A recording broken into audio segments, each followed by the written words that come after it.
IELTS is a really popular English language exam. There are two main different types of IELTS: Academic IELTS and General IELTS. Academic IELTS is taken by people who want to go to university in an English-speaking country, or to do a course which is taught in English in a foreign university.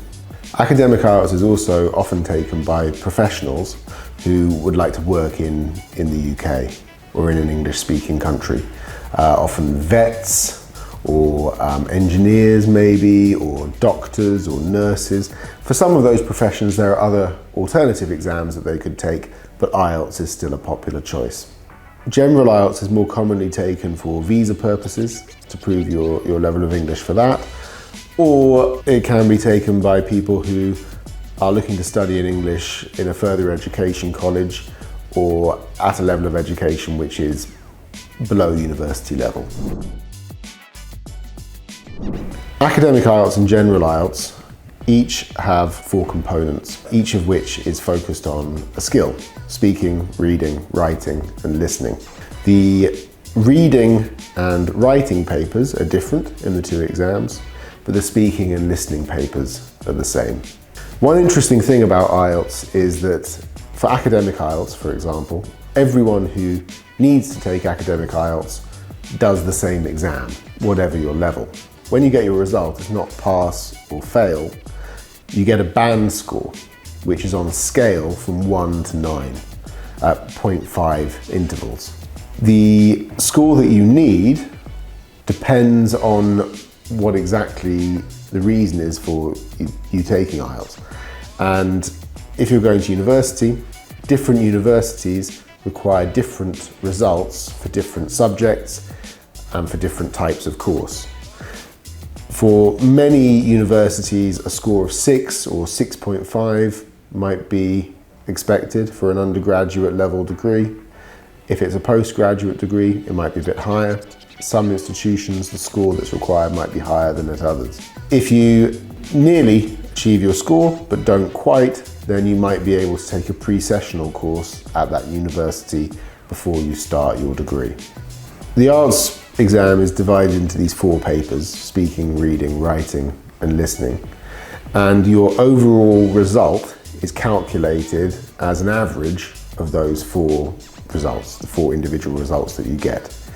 It may be that your university requires you not only to have a certain average score, but maybe to have a specific result in a particular skill. They may ask you to achieve 6.5 overall and no less than 6 in each individual skill. If it's a course that's going to require really good listening skills, maybe there are lots of lectures, for example, they might specify that your listening score has to be particularly good. Everyone who's taking IELTS has slightly different aims. One student might be looking to achieve a score of 6 by a particular deadline. Another student might be looking to achieve a score of 7 by a different deadline. So the teacher will take into account everyone's different needs and also the abilities and skills that people have at the start of the course. One thing that students often expect is lots of exam practice. And of course exam practice is important, and we give you regular exam practice. It's also important to work on the underlying abilities that you need to develop in order to be able to perform well in the exam itself.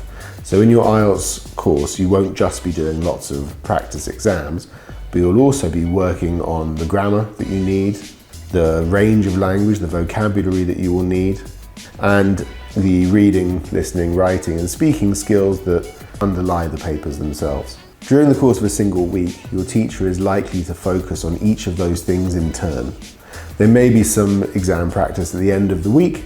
Another thing that's tricky about IELTS is that sometimes it's very technical, and what you're being asked to do isn't always immediately obvious unless you've got some experience of the exam. Our teachers will be able to show you and help you to practice those specific techniques that you need to maximize your chances.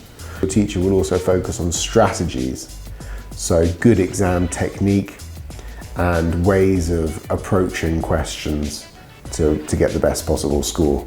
And if you need advice on on how to improve your score. If you need any extra help, we'll always help you in the academic office.